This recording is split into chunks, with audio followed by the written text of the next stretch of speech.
अस्सलाम वालेकुम dear fellows. आज आपको पता होगा पाकिस्तान ने रिस्पांस दिया, उसके बाद सीज़ फायर हो गया और I mean credit goes to our military. क्या पॉइस था, क्या काम था, जिस तरीके से सिलेक्ट किया गया टारगेट्स को और जो स्ट्रेटेजिक सिलेक्शन से लेकर हर चीज़ जो है बेहतरीन तरीके से हमारी फ़ौज ने की है। मेरी किसी के साथ बात हो रही थी पर्सनल के साथ ही, तो वो कह रहे थे कि we are very much excited this time that India has come right in front of अस।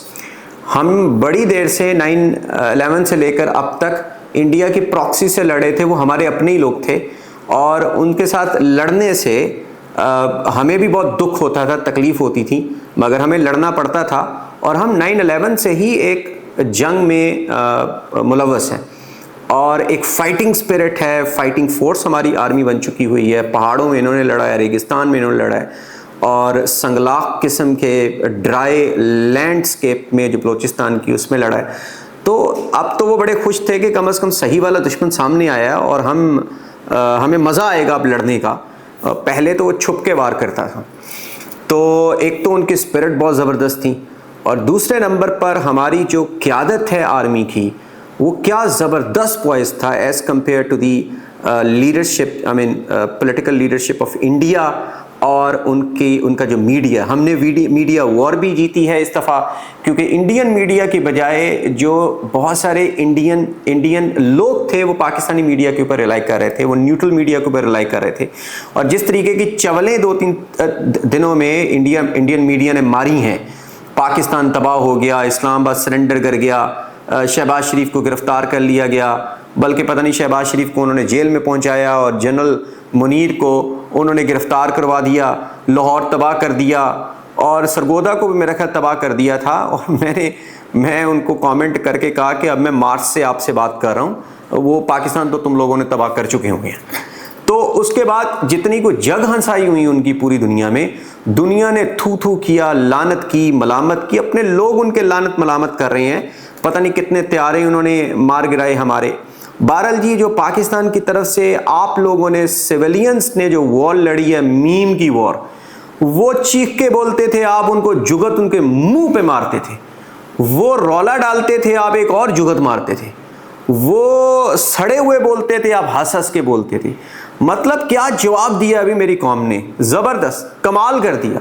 वो कहते थे पानी के बगैर आप चाय पी नहीं सकते, आगे से अभिनंदन का मुंह दिखा देते थे कि इसने पी है पानी के बगैर चाय, इस पे यकीन करो। मतलब कमाल आप लोगों ने कर दिया। जो हमने वॉर ऑफ नैरेटिव, जिसको आप 5th जनरेशन वॉर कहते हो, भाई कमाल की मेरी कौम ने लड़ी है, ज़बरदस्त। यूथ के लिए तो मैं कहता हूँ कि वाह कमाल। और फ़ौज को भी जो हमें ये आमतौर पर ये परसेप्शन दी जाती थी मुख्तलिफ मीडिया चैनल से, ख़ास तौर पे इंडिया की तरफ से प्रोपेगेंडा किया जाता था कि आर्मी खा गई, पाकिस्तान को खा गई। भाई अगर खाया है ना आर्मी ने, हक अदा कर दिया है। अब हमें पता चला कि आर्मी कहाँ पे लगा रही थी ये सारा पैसा, कैसी कैसी हमारे पास टेक्नोलॉजी, हमें तो खुद नहीं पता था। ये तो टेक्नोलॉजिया हो गया, इंडिया के साथ तो काउंटर टेक्नोलॉजिया हो गया।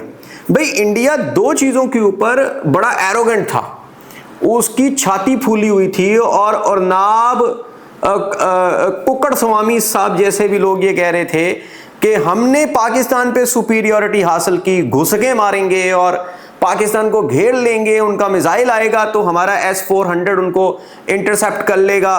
S-400 और रफाल, भाई टिक के बैठ ही नहीं रहे थे इंडियंस। वो मैं खुद ये वॉर लड़ रहा था, चूंकि मीडिया चैनल्स के ऊपर, कमेंट बॉक्सेस में, मुख्तलिफ सोशल मीडिया के ऊपर, तो मुझे पता है कितनी एरोगेंस, और दोनों को न्यूट्रलाइज किया। राफेल की तो बैंड बजा के रख दी हमारे फाइटर्स ने, JC-10 ने। चाइनीज़ बड़े खुश हैं, चाइनीज़ बलाएं ले रही हैं, सदके सदके वारी जा रहे हैं पाकिस्तानी पायलट्स के ऊपर, पाकिस्तानियों के ऊपर कि यार हक अदा कर दिया। और फ्रांसीसी मुंह छुपा के बैठे हुए हैं कि किस कौम को हमने राफेल दे दिए, जिन्होंने हमारी राफेल की इज्जत की धज्जियां बिखेर के रख दी हैं। जो कॉम्बैट में कॉम्बैट सिचुएशन में, सर्कमस्टेंसेस में कभी भी जिसको गिराया नहीं गया था। पाकिस्तान ने बॉर्डर के इस साइड पर बड़ी नैरो सी स्पेस थी, वो फाइटिंग स्पेस जिसको बोलते हैं, डॉग फाइट जिसमें हुई है, ना हमने बॉर्डर क्रॉस किया ना उन्होंने बॉर्डर क्रॉस किया। भाई 5 उनके गिराए हैं और उसमें से 3 तो कम से कम दी हिंदू ने भी एक्सेप्ट कर लिया, उनका न्यूट्रल न्यूज़पेपर है। और उसके बाद CNN ने और फ्रेंच इंटेलिजेंस ने ली मोंड, जो कि बहुत रिस्पेक्टेबल न्यूज़पेपर है फ्रांस की, उसने कहा अभी हमारी तो बैंड बजा दी पकड़ के। चाइनीज़ खुश हैं, मीम्स बना रहे हैं, कह रहे हैं जी पाकिस्तानियों कमाल कर, वो कह रहे हैं हमारी मार्केट ऊपर चली गई, उनकी क्रैश हो गई। लो भाई, मुंह छुपाने के काबिल नहीं रहे हैं। और दूसरा है S-400 हमारे, सुना है कि JF-17 जो थंडर हैं, ब्लॉक 3 के जो प्लेन्स हैं और सरफेस टू ग्राउंड मिसाइल्स उनके ऊपर फिटेड थे, जो कि चाइना ने दिए थे, ज़ाहिर है। लेकिन इसमें यह नहीं है कि चाइना ही सारा दे, चाइना टेक्नोलॉजी भी ट्रांसफर कर रहा है, पाकिस्तान मिल के बना रहा है। JF-7 है, JF-17 थंडर है, पाकिस्तान पार्टिसिपेट कर रहा है इनके बनाने में। पाकिस्तान के इंजीनियर्स खासतौर पे एयरफोर्स के कम नहीं है, बड़े कमाल के इंजीनियर्स हैं। बहरहाल मज़ा आ गया। मज़ा इसलिए नहीं आया है कि वॉर तो अच्छी चीज़ नहीं है, मज़ा इस चीज़ का आया कि पहली दफ़ा वो दुश्मन सामने आया जो बलोचों के हमसे लड़ा रहा था, जो TTP को हमसे लड़ा रहा था। और कुर्बानियाँ तो हम दे रहे थे, 9/11 से लेकर हर रोज़ कहीं बम धमाका हो रहा है, यहाँ सिविलियंस जा रहे हैं, उधर फौजी हमारे शहीद हो रहे हैं, इधर शहीद हो रहे हैं, लड़ाइयाँ हो रही हैं, झगड़े हो रहे हैं। भाई पहली दफ़ा वो दुश्मन जो चाणक्य की मेंटेलिटी के ऊपर काम करता, वो सामने आया था और मज़ा आ गया। मतलब उसके बाद अगर हमारा नुकसान भी हो जाता, लेकिन 2 जो नीचे कान के धरके हमने दिए ना उनके, भाई स्वाद आ जाना था उसका। मतलब ठीक है, उन्होंने हमें रोल देना था, हमें फेंटी लगानी थी, जैसे 1965 की वॉर में कहते हैं ठीक है हमसे कश्मीर नहीं लिया गया, हमने कश्मीर पे अटैक किया था, ठीक हो गया। उन्होंने लाहौर पे अटैक किया, हमने रिपल्स कर दिया, उन्होंने सियालकोट पे किया, हमने रिपल्स कर दिया, हम भी हार गए क्योंकि we could not get Kashmir, so objective failed, we lost. दूसरी तरफ इंडिया लाहौर और उसके ऊपर हार गया, सियालकोट के ऊपर उनको रिपल्स कर दिया। 1971 की सिचुएशन ही डिफरेंट थी, उसका रौला डाल रहे 1971 में तुम लोगों के साथ। और भाई ये आज का दिन 2025 ये 1971 है।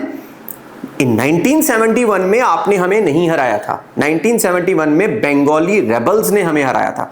हमने खुद से अपनी डिफीट को अपने लिए इकट्ठा किया था वहां पर, क्योंकि हमने बंगालीज के साथ ऐसा किया कि उन्होंने रिबेलियन किया। आप रिबेलियन से लड़ें कि आप बाहर से लड़ें।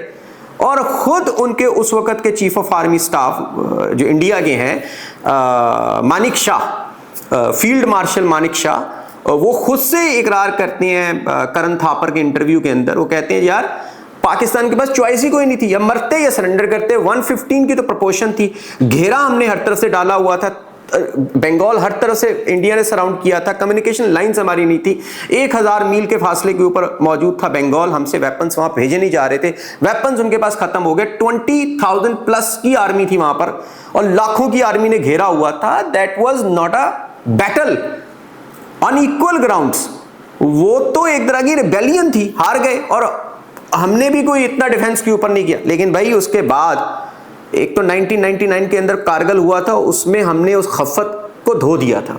ठीक है हमें रिट्रीट करना पड़ा, रिट्रीट कर गए, लेकिन एक दफा जो जितने दिन हमने कैप्चर की, आपके खुद लोग बताते हैं कि ताबूत आप लोगों के पास खत्म हो गए थे, उसकी भी मिसाल ना दिया करें यहां पर। और उसके बाद 2019 के अंदर जो हुआ है, आप Pakistan, if Pakistan remains inside its own territory and defends its own land, Pakistan is invincible.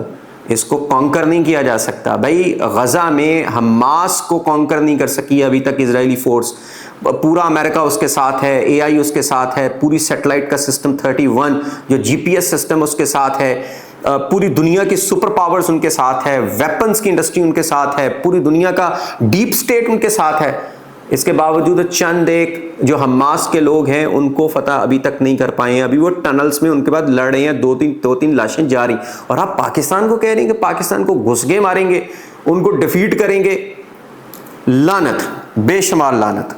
अच्छा, अभी दूसरे नंबर पर हाँ, राफेल और S-400, इसको जब हमने गिराया है ना, उसके बाद इंडियंस ने सोच लिया कि यार ये काबू नहीं आने वाला।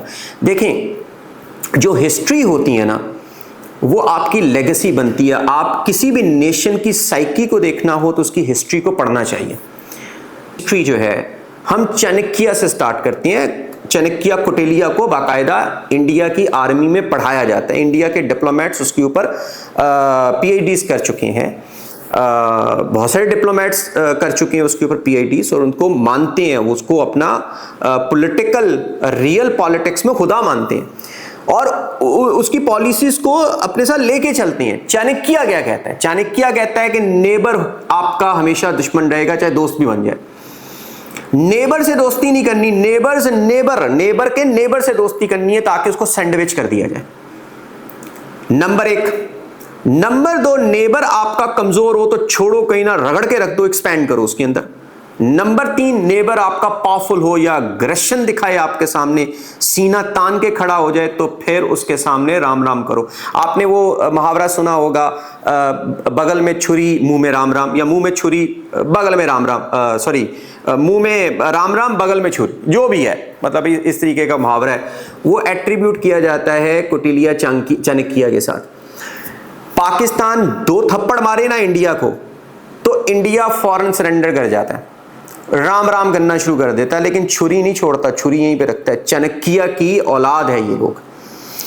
और फिर इंडिया के पास जो फाइटिंग रेजिमेंट्स हैं वो या गोरखा हैं जो माउंटेन्स में लड़ते हैं, या फिर सिख पंजाबी भाई हैं जो मैदानों में लड़ते हैं। हमारे पास भी 2 रेजिमेंट्स ऐसी हैं जो लड़ाका रही हैं, और जो ब्रिटिश के ज़माने से ही रिक्रूटमेंट उनकी ज़्यादा होती। पंजाबी जो लोग हैं वो मैदान के वॉरियर्स हैं, और पख्तून्स पठान वो माउंटेन्स के वॉरियर्स हैं। तो आपके पास अगर ये 2 ना हो, और ये जो सेंट्रल इंडिया वाले लोग हैं, ये जो भैये भुइये लोग हैं सेंट्रल इंडिया वाले, ये जो